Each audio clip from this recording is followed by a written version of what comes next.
Shalom. Kita ada di minggu yang terakhir di bulan Juli ya. Dan di bulan Agustus nanti saudara akan menerima tema yang baru ya.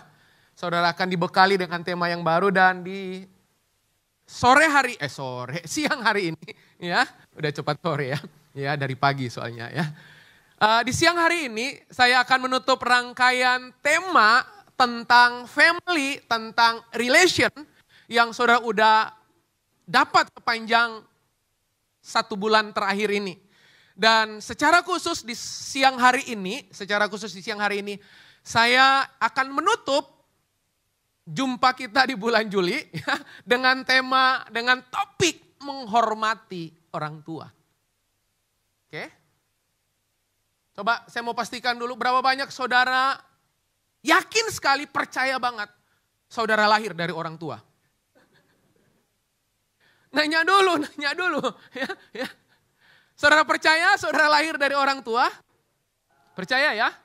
Atau ada yang tiba-tiba saudara lahir dari gereja gitu? Oke. Nah, hari ini saudara mesti pelajari, saudara mesti tahu bahwa gak ada keluarga yang sempurna. Oke, ulang ya. Gak ada keluarga yang sempurna. Kalau saudara berkata gini, keluarga itu sempurna. Saudara belum masuk dan dekat aja. Saudara tahu gak cara melihat barang cacat? Jangan lihat dari jauh. Setuju? Setuju ya? Jadi wajar enggak begitu saudara dekat dengan seseorang, saudara akan cenderung melihat cacatnya. Makanya dia bilang, ini cacatku. Mana cacatmu? Setuju? Nah, gini. Karena saudara berangkat datang dari keluarga yang gak sempurna, berarti pasti saudara akan melihat atau saudara pasti akan jadi orang tua yang gak sempurna. Karena kenapa? Saya berangkat dari keluarga yang gak sempurna. Makanya waktu saya jadi orang tua, mustahil saya jadi orang tua yang sempurna.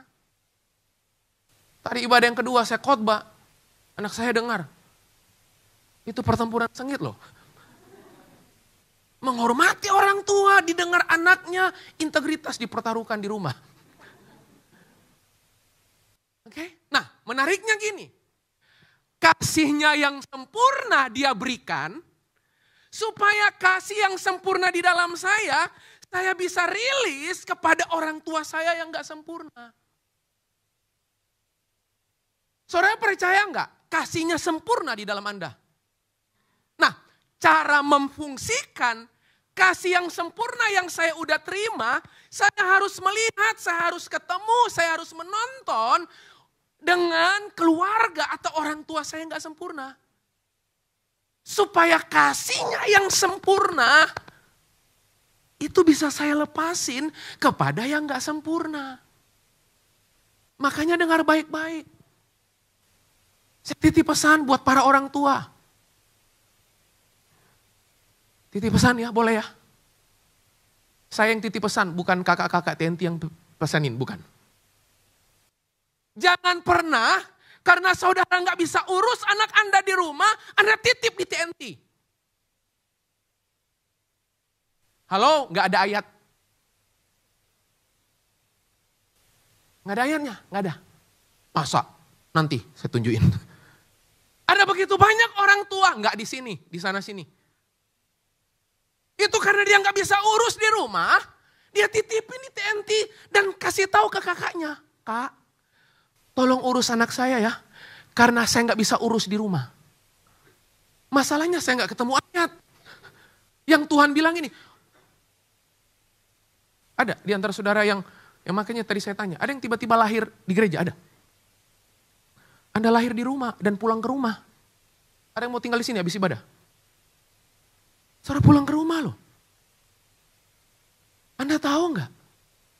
Sepanjang hidupnya papa saya sampai dia meninggal, aduh, kalau mau ingat-ingat, itu kayak lagu tadi. Semua kekuranganku kau pun tahu. Langsung apa? tetap kau pandang indah. Anda tahu nggak? Buat saudara yang belum jadi orang tua, saya mau kasih tahu. Saya juga baru tahu setelah saya jadi orang tua.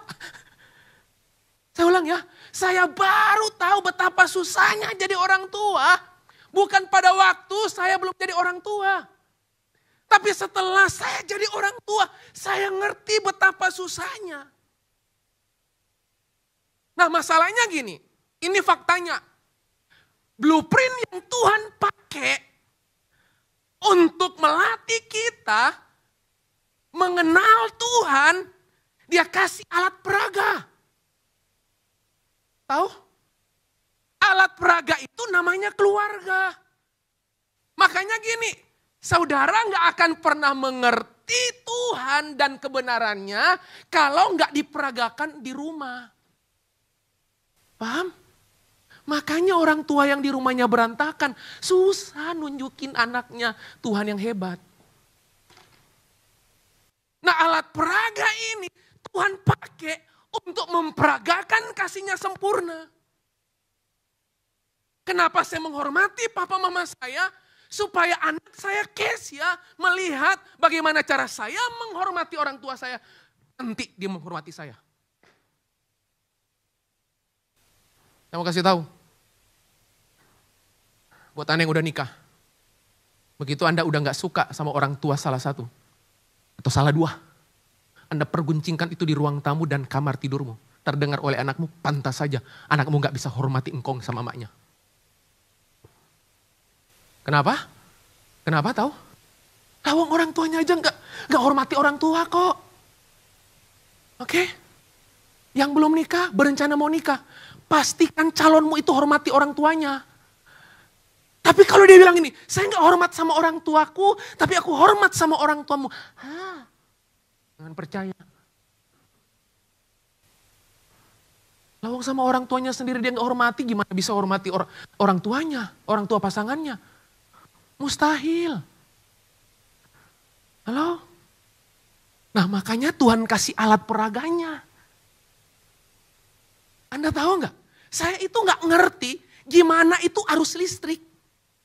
Sampai saya dibawa masuk di lab fisika, ada alat peraganya namanya konduktor.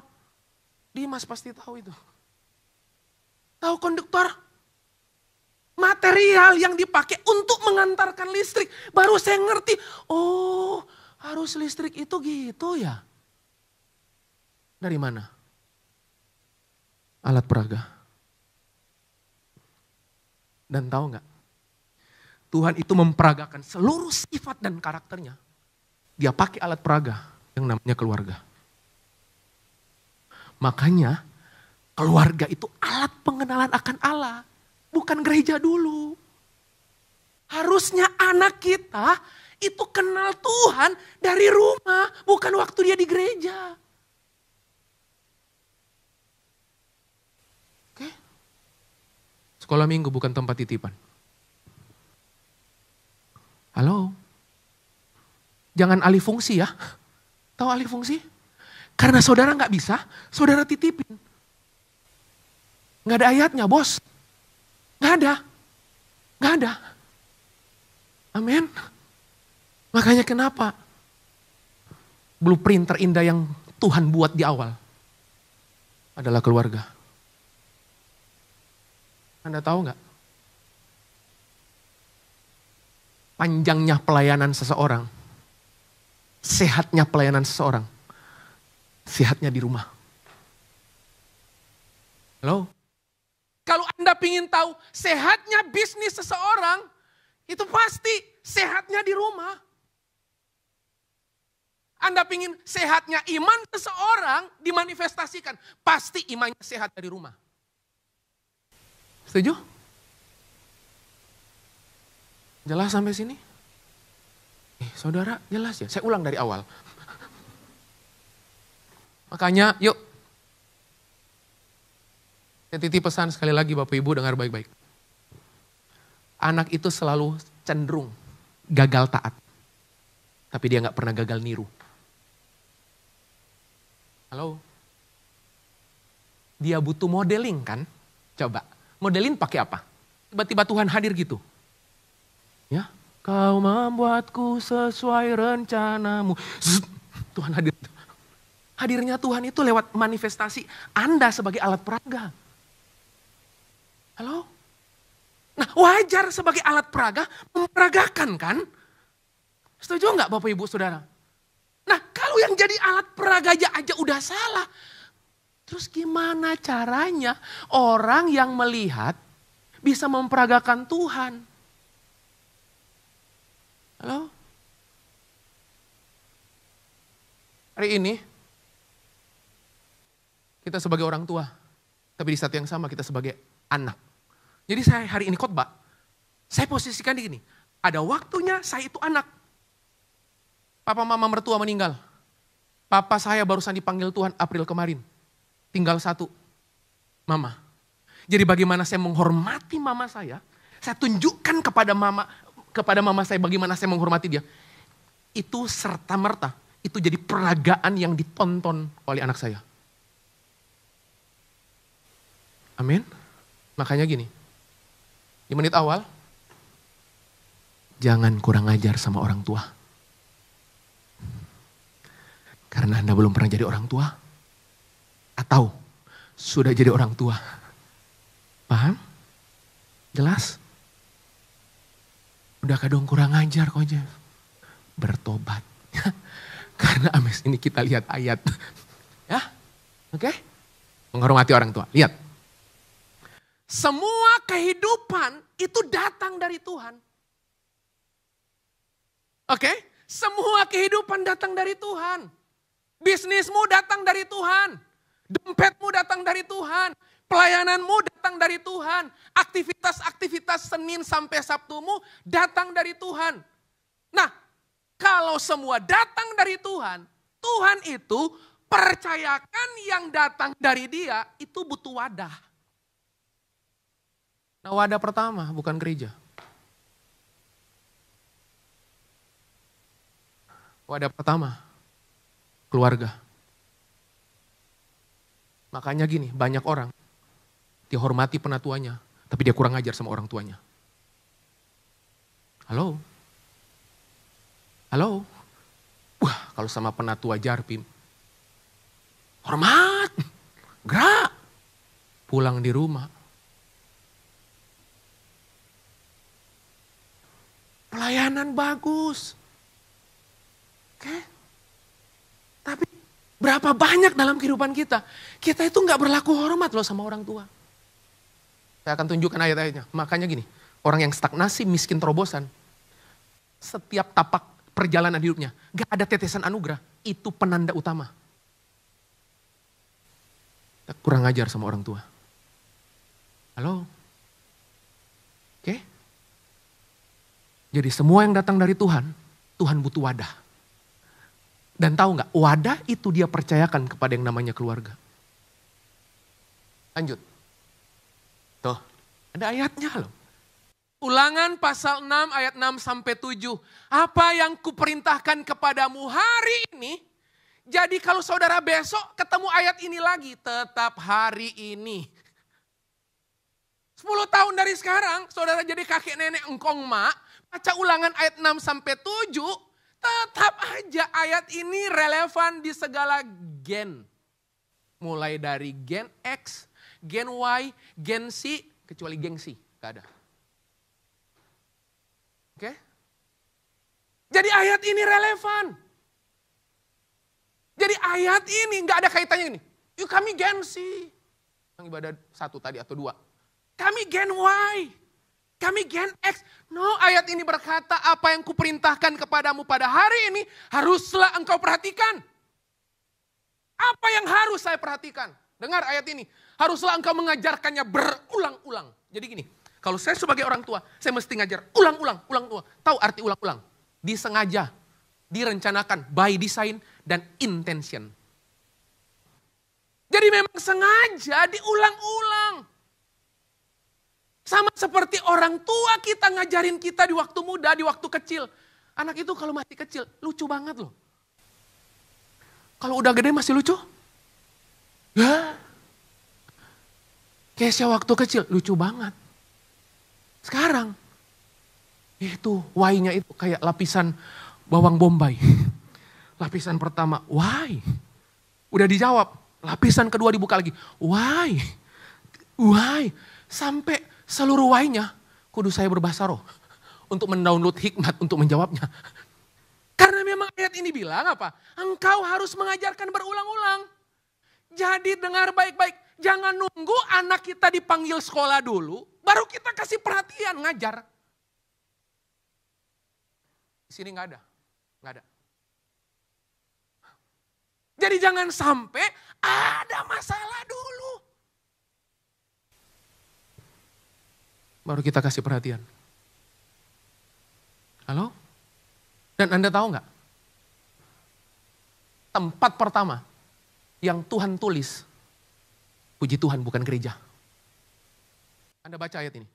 Haruslah engkau mengajarkannya berulang-ulang kepada anak-anakmu. Berarti saya sebagai orang tua dan membicarakannya apabila engkau duduk di ibadah raya ketiga. Gak ada. Apabila engkau duduk di ruang kerjamu. Gak ada. Apabila engkau duduk, di mana? Di mana?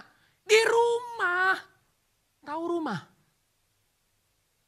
Gak usah tanya bahasa aslinya ya. Bahasa Ibrani rumah. Gak usah ya rumahmu ya rumah. Gak usah interpretasi macam-macam. Berarti tempat pertama yang Tuhan bilang ini. Ngajar ulang-ulang. Tahu ulang-ulang? Kesel gak? Aduh. Butuh anugerah loh. Setuju ya? Ulang. Di mana? Di rumah. Makanya gini, karena gagal ngajar di rumah, dititipkan. Halo? Enggak ya? Karena cuek di rumah, makanya titipin di gereja, titipin di sekolah minggu. Sekolah minggu bukan tempat titipan, saya ulang-ulang. Ya? Rumah. Saya khotbah ini juga. Itu mempertaruhkan integritas. Bahwa saya pastikan saya sedang menghidupinya. Amin Bapak Ibu? Oke ya? Gak ada amin ya? Aduh, gimana? Baru aktivitas berikutnya. Sedang dalam perjalanan ke kantor. Sedang engkau berbaring mau tidur. Sedang engkau bangun. Baru ada aktivitas lain. Tapi aktivitas pertama ya rumah.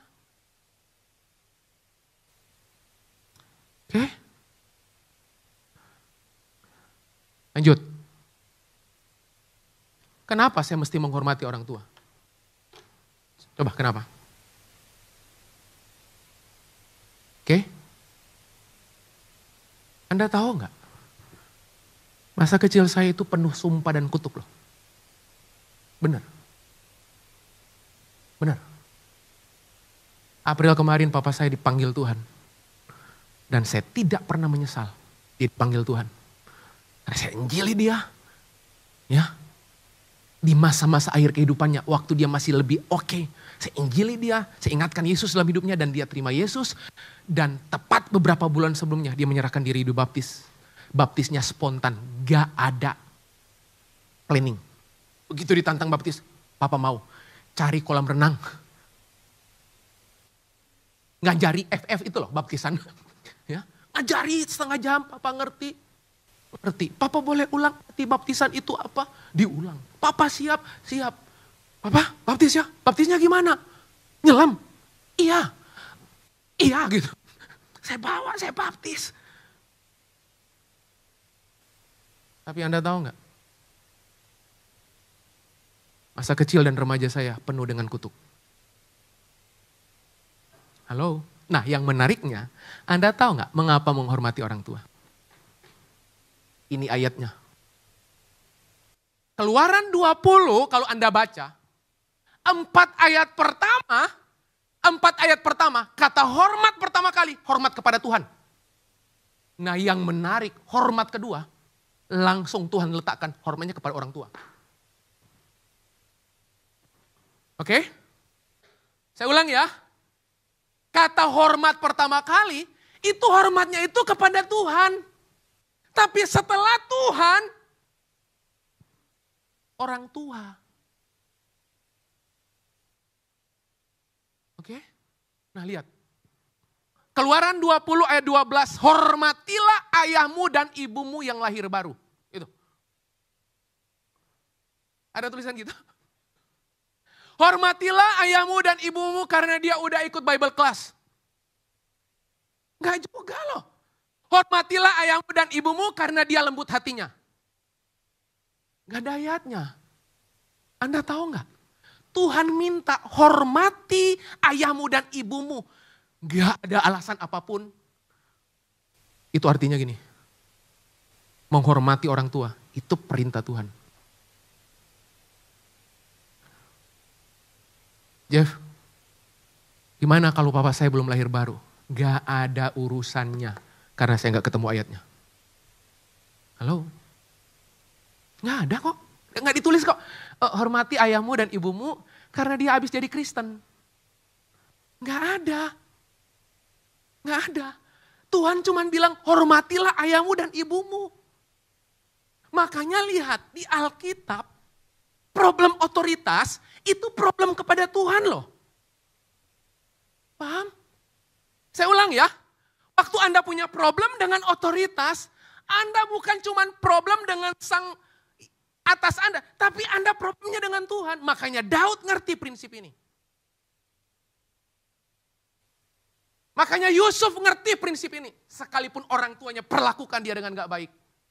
Dia punya sikap hati.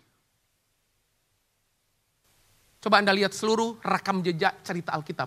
Semua dosa otoritas langsung dibabat habis sama Tuhan. Halo? Berhati-hatilah. Anda tahu nggak? Daud itu bolak-balik bikin dosa loh.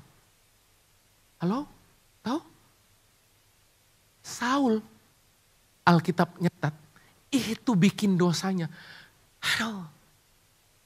Itu di area mempersembahkan korban yang harusnya itu tugasnya imam. Karena desakan rakyat, Saul ambil otoritas imam, dia persembahkan. Anda tahu nggak? Langsung ya, Saul head to head dengan Tuhan. Tapi Daud ngerti prinsip ini. Tadi setelah saya turun, saya khotbah, ada orang yang datang sama saya. Kok Jeff? Gimana? Kalau yang orang tua suruh gak sesuai firman. Oke? Jawaban saya simpel. Orang tua suruh saya melanggar firman. Oke? Jangan berontak. Halo? Nah, penyakit kita gini. Karena melanggar firman, kita berontak. Loh, Daud lihat Saul melanggar firman. Yang menolong Daud sampai ke puncak kemenangan, dia dijaga oleh sikap hatinya. Makanya Bible study prinsip otoritas ngajar. Kalau ada yang gak sesuai, jangan berontak. Sikap hatimu yang akan menjaga engkau. Halo? Karena kenapa? Otoritas itu perintah Tuhan. Hal yang pertama, dengar baik-baik. Apa alasan saya hormati papa dan mama saya? Karena itu perintah Tuhan. Dan gak ada yang lain. Alasan kedua. Efesus pasal 6 ayat 2-3. Hormatilah ayahmu dan ibumu. Menariknya adalah, ini adalah suatu perintah, bukan cuma perintah. Tapi ditulis perintah yang penting. Perintah aja penting kok. Coba, Anda search Alkitab Anda. Kalimat mana yang ditulis perintah yang penting? Hormati orang tua. Dan Anda tahu nggak? Di ayat ini mengandung janji dan konsekuensi. Oke, janji dan konsekuensi. Apa arti janji? Janji itu gini artinya. Sebuah komitmen atas dasar kesepakatan. Itu janji. Jadi janji itu gini, sebuah komitmen atas dasar bersepakat. Tapi konsekuensi adalah dampak akibat dari saya penuhi janji. Dan di sini jelas dikatakan, hormatilah ayahmu dan ibumu. Ini adalah suatu perintah yang penting seperti yang nyata dari janji ini. Supaya kamu berbahagia dan panjang umurmu di bumi. Saya titip pesan, saya telah menduga dan telah membuktikan dalam ruang-ruang konseling. Semua orang yang beres dengan orang tuanya, Anda kelelahan di bisnis. Anda gak dapat tetesan anugerah di pekerjaan-pekerjaanmu. Begitu Anda gak beres di hubungan dengan orang tua, Anda gak menghormati, Anda kurang ajar. Dengar, susah. Tuhan rilis blessing yang terbaik buat hidup Anda. Bukan saya yang bilang, Alkitab mencatatnya. Oke? Bikin beres. Bikin beres. Ada janji dan konsekuensi. Stagnasi kehidupan, itu bukan karena kurang doa. Halo? Bukan. Karena ada kebocoran-kebocoran otoritas. Oke? Penyertaan Tuhan kok nggak jangka panjang? Cuman musim tertentu, abis itu stuck. Ngalamin Tuhan 3 tahun, stuck 10 tahun. Loh, bayangkan, tunggu abis 10 tahun, 3 tahun lagi. Emang gitu cara kerja Tuhan? Saya kok nggak yakin ya. Mengandung janji supaya kamu berbahagia dan panjang umurmu di bumi. Wow. Oke, apa yang ketiga? Tuh, Anda tahu nggak kenapa menghormati orang tua penting? Anda tahu ayat ini ditulis bukan orang yang nggak percaya Yesus. Ini kondisi manusia akhir zaman. Halo? Ini bukan orang yang murtad, ini Kristen. Hari Minggu ibadah. Anda tahu? Tanda-tanda orang ada di akhir zaman, ketahuilah bahwa pada hari-hari terakhir akan datang masa yang sukar. Manusia akan mencintai dirinya sendiri dan menjadi hamba uang. Mereka akan membual dan menyombongkan diri. Mereka akan menjadi pemfitnah. Kalimat berikutnya apa tuh? Mereka akan berontak terhadap orang tua. Halo? Yuk, kasih waktu mendidik. Yuk, karena jelas Alkitab bilang, ada serangan akhir zaman.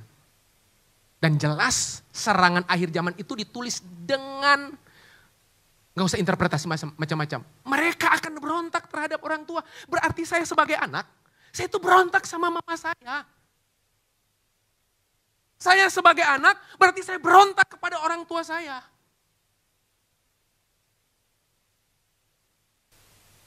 Oke, Bapak Ibu. Sekarang.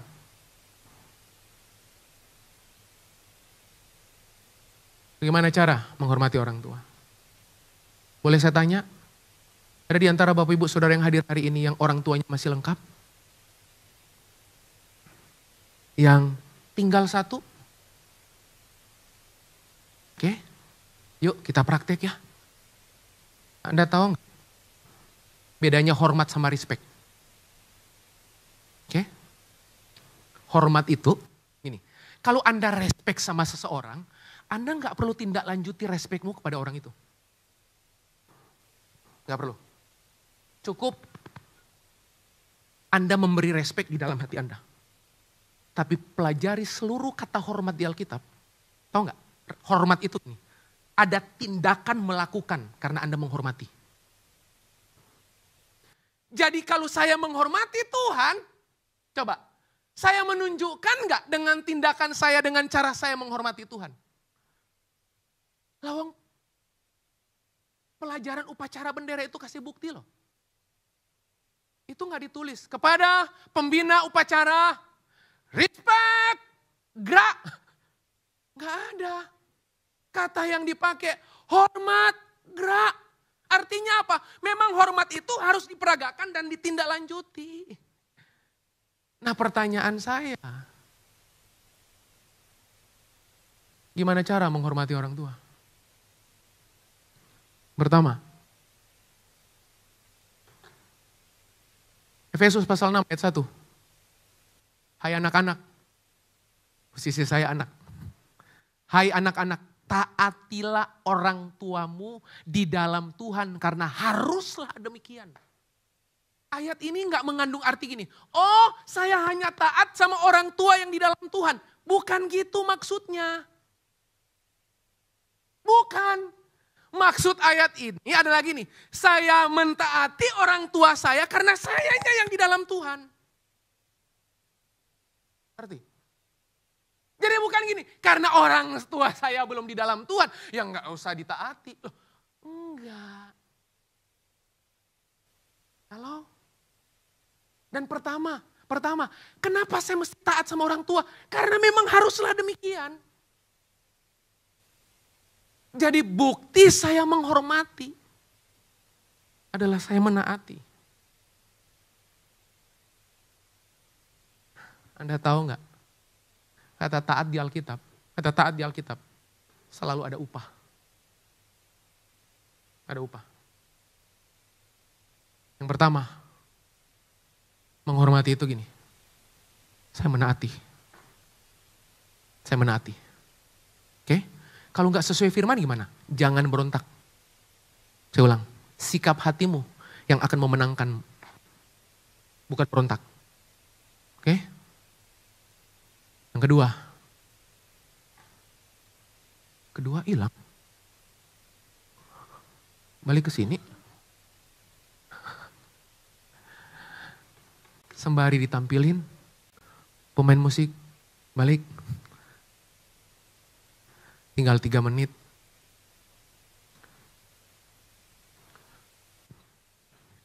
Baik, sementara menunggu, mari kita lihat. Apa yang kedua?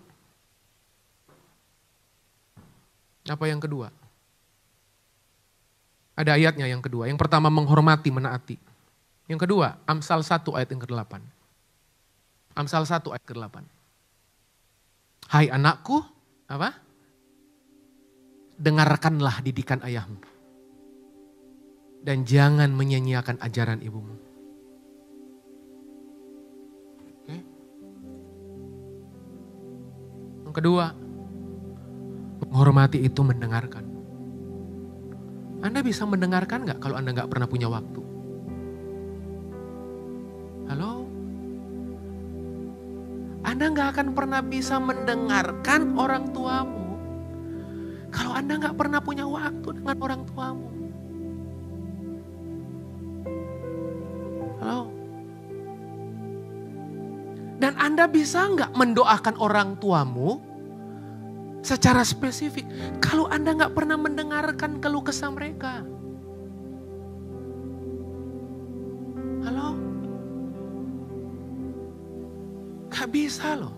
Makanya lihat, orang yang tajam mendengarkan pasti tajam bertindak. Orang yang tajam mendengarkan pasti tajam berdoa. Anda punya anak rohani? Terus waktu Anda mau berdoakan anak rohanimu, coba, Tuhan, aku berdoa buat Dimas, buat Jayadi. Tapi saya gak tahu apa yang jadi kebutuhan mereka. Halo? Oke? Di hari-hari terakhir papa saya, pas dia tinggal di rumah, kami ngurus ke Penang. Udah habis-habisan. Oke? 25 kali. Harus kemo. Radiasi. Oke? Sekali radiasi itu minim 60-70 juta. Halo?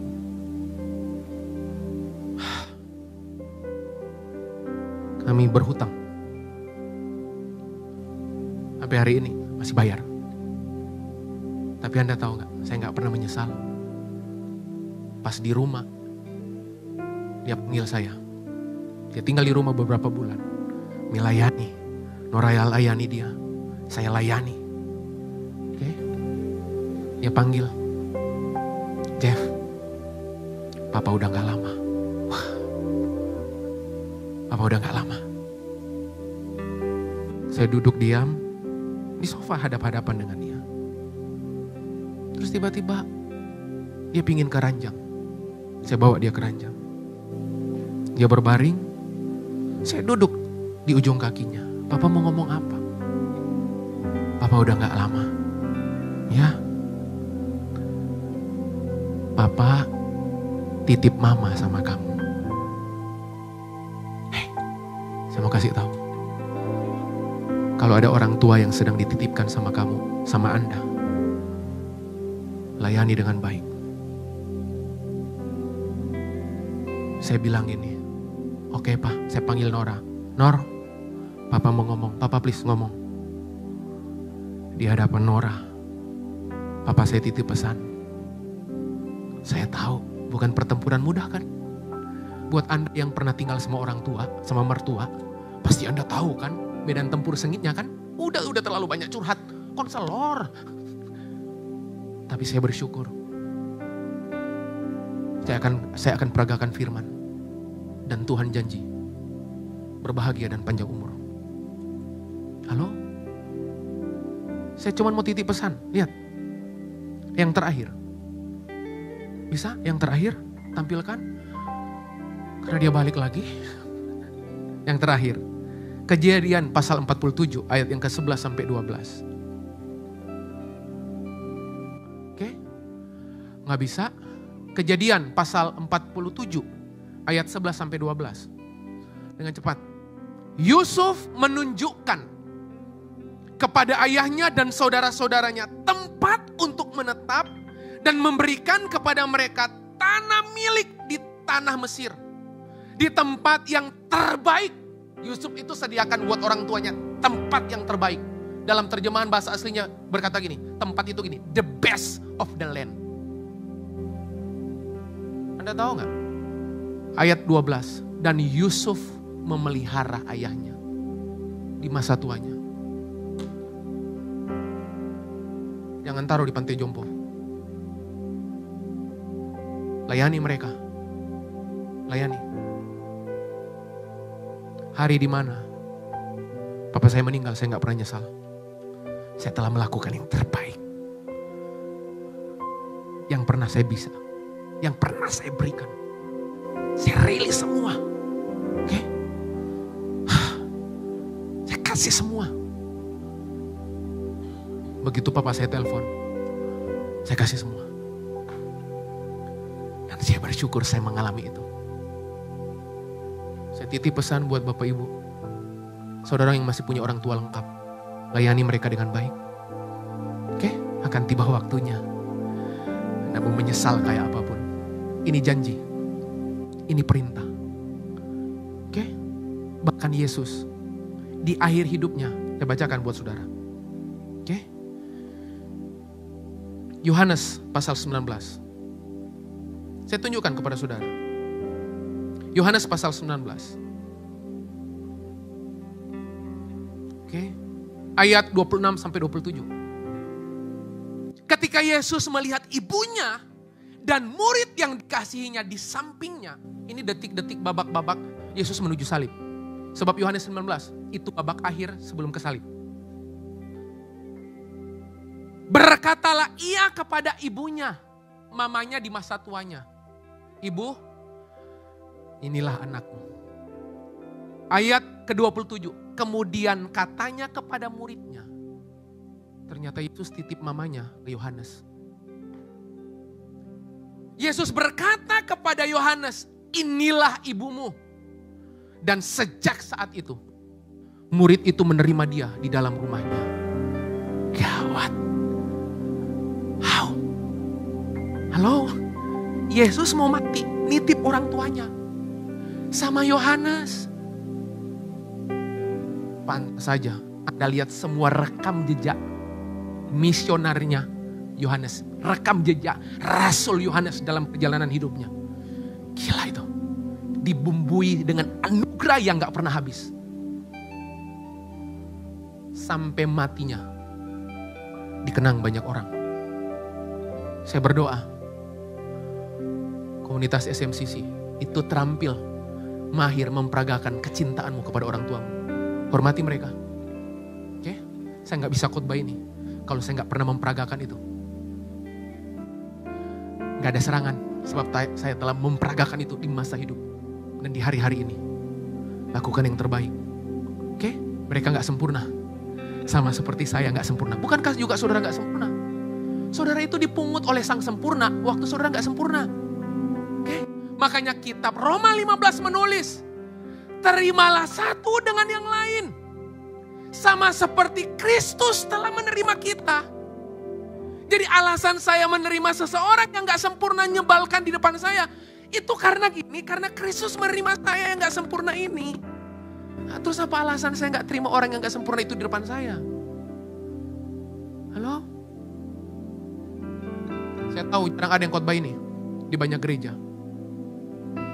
Oke, pulang, beresin orang tua, dengan orang tua. Saya turun tadi, ada beberapa tunjukin. Ada yang panggil Om, Anda tahu kan kelompok 120 yang mana? Ada yang panggil Ko. Oke? Sayangi orang tuamu ya. Oke? Gak beres, bikin beres. Supaya Anda aman. Bukan orang tuamu yang aman. Andanya yang aman. Oke? Yes. Mari bangkit berdiri. Bangkit berdiri.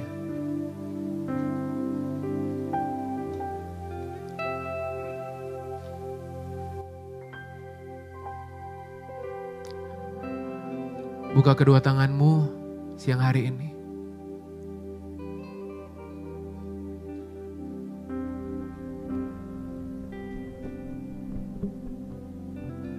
Buat saudara yang siang hari ini dengar firman ini.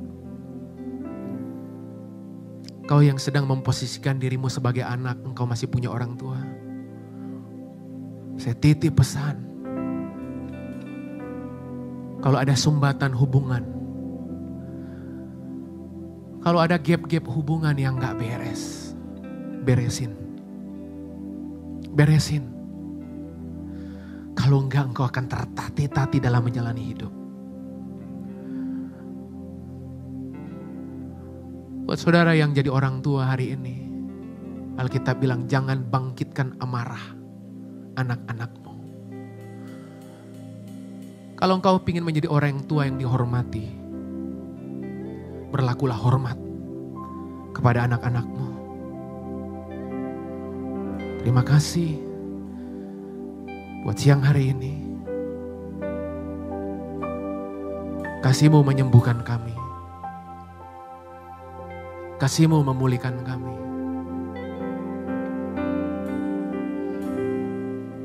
Seperti Yosua berkata, aku dan seisi keluargaku akan menyembah Tuhan Allah. Dan Anda tahu dampaknya?